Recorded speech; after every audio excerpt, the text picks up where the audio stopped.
This isn't your father's Perry Mason, but it is his father's Perry Mason. Our full review of Perry Mason Season 1 right after this.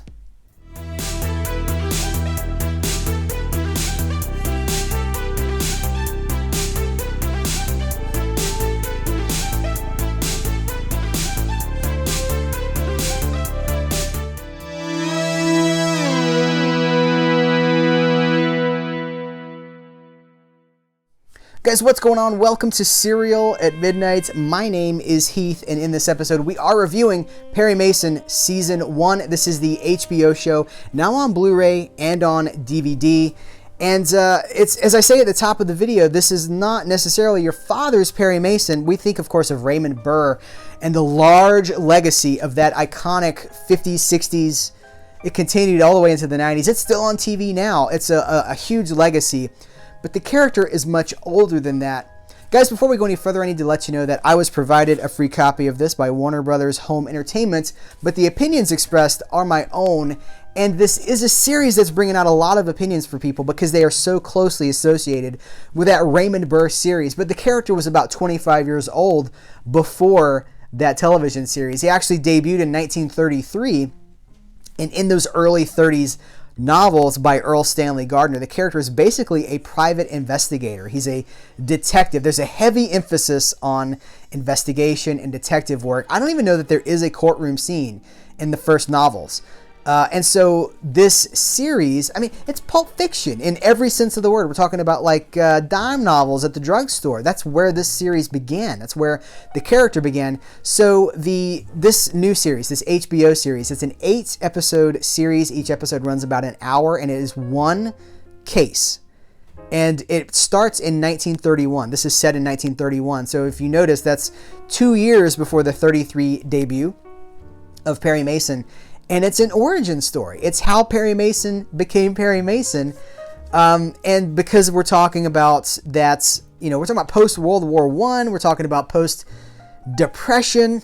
It's a whole different thing. It's like if you love the 30s Warner Brothers crime movies, if you love Humphrey Bogart and James Cagney, if you love George Raft, that's a huge part of this. If you love film noir of the 40s and the 50s, if you love Out of the Past and the films that wrestle with the compromises of World War II.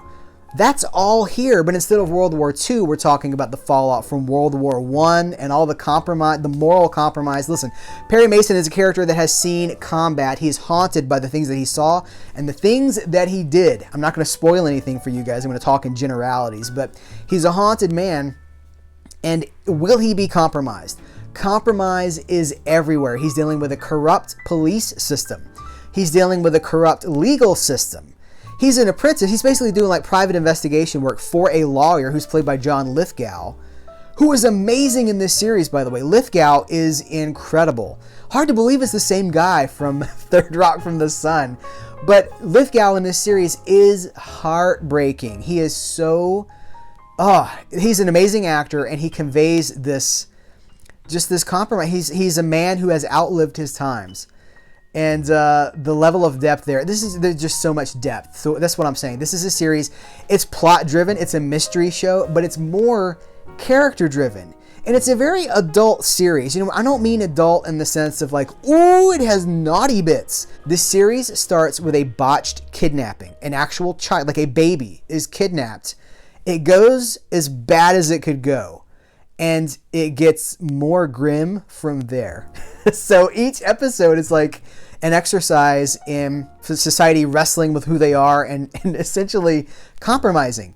Will Perry Mason survive? Will he make it to the end of the story uncompromised? Is he a man of virtue? He is, but he's surrounded by so many opportunities for corruption.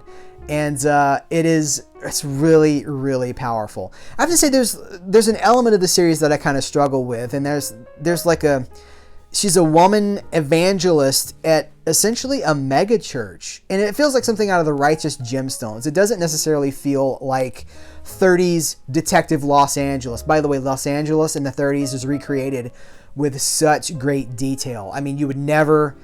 it looks like they went back in time, and it's got such cinematic production values. But it's not necessarily just the sunny palm trees and the beach. We're talking about like the alleys and the slums where the crime happens, the dark rooms. It's like Gotham City, right? I mean, it's just this decaying, morally corrupt place. But there's this mega church element that's this like hardcore Pentecostal, maybe with a little Scientology mixed into it, and it feels very modern to me. It does not feel 1930s to me. But I did a little research. I was like, were there female evangelists in the 30s? And essentially there were. So it may just be a thing that I'm just not familiar with because movies and TV shows haven't gone there very often. Once I adjusted to it, it just became another piece of the puzzle of this ever-evolving mystery. You know, a mystery in 8 parts, an 8-hour mystery. I should also say this started life as it was going to be a feature film. And as they started to develop it, they're like, there's so much here. This is more than one movie. Let's make this a series. And I'm so glad they did, because it is, I mean, but it retains the movie elements, right? Like, it is an incredibly cinematic series. So if you love, you know, I mentioned the 30s movies, the 30s Warner Brothers crime movies, those are icons, right? That built so many of the movies that would come after. It's a whole style. Chinatown, all these, they're referencing this particular style of the 30s. And if you love noir, if you love the 40s and the 50s films that deal with the fallout of struggling with who we are after we've been so compromised, like all of that is here, and it's so beautiful. Even the darkness is beautiful. Beautiful darkness. Serial at Midnight's review for Perry Mason, beautiful darkness. John Lithgow is great. Lily Taylor pops up. Robert Patrick is in this. The supporting cast is stellar. And I hope it continues, because it's a character and an interpretation that is open to future adaptations. This is not adapted from any Perry Mason story. There is no Perry Mason origin story. So they made one. And that's what this is. And there's more ground to be. It's not like, you know, so many origin stories are unnecessary. This is welcome. This is new ground for a character that we all know. So I want to talk to you guys about the special features. I wrote some running times down here because I watched this stuff. There's a conversation between Robert Downey Jr., who is the producer. I should say Robert Downey Jr. and his wife, Susan Downey, are the producers. They're behind Team Downey, which is the production company that brought this to life. So there's a conversation between Robert Downey Jr. and the star, Matthew Rhys, that runs about 4 minutes and 43 seconds. And then there's a conversation between Robert Downey Jr. and Susan Downey, that runs 4 minutes and 19 seconds. That's where I found out the origins of the story, how I found out that it began life as a movie. It was going to be a film, and they're like, let's adapt this for TV and do it really well. It's the high production values. There's a 2 minute and 28 second profile, the characters of Perry Mason. It's just an overview of who the characters are. A little press kitty. 4 minutes and 41 seconds under the fedora. That's kind of talking about who Perry Mason is, informing the viewer that Perry Mason did not start and end with Raymond Burr, that it goes back some 25 years earlier. So a lot of it, it's not a long running time. It's only about 15 minutes of special features, but there's a lot there. They spend their time talking about good, important things. So I'm really happy with this series. It's a Blu-ray presentation, which I think is not to be taken lightly or for granted, because more and more these days in the current climate, we don't get Blu-rays of TV, we get DVDs of TV, or we just get streaming. Sometimes you don't even get a DVD. So this is a 2-disc, 2 Blu-ray set. The Blu-rays are BD50s, so there's not a lot of compression here. 4 episodes per BD50, about 4 hours of content per. And it looks, I've talked multiple times. You've seen the screenshots. I'm putting tons and tons of screenshots here so you can see for yourself. It looks beautiful. It looks absolutely cinematic. Sounds cinematic. This is like, if this is the future for this sort of entertainment, I'm on board, because I want more of this. Guys, I highly recommend Perry Mason Season 1. I'm going to put a link to where you can buy this in the description of this video, so you don't have to go hunt. If you're interested, it really is a wonderful story about a wonderful character that has life outside of the Raymond Burr presentation. Earl Stanley Gardner would be proud. Guys, thank you so much. Take care. And until next time, I will catch you later.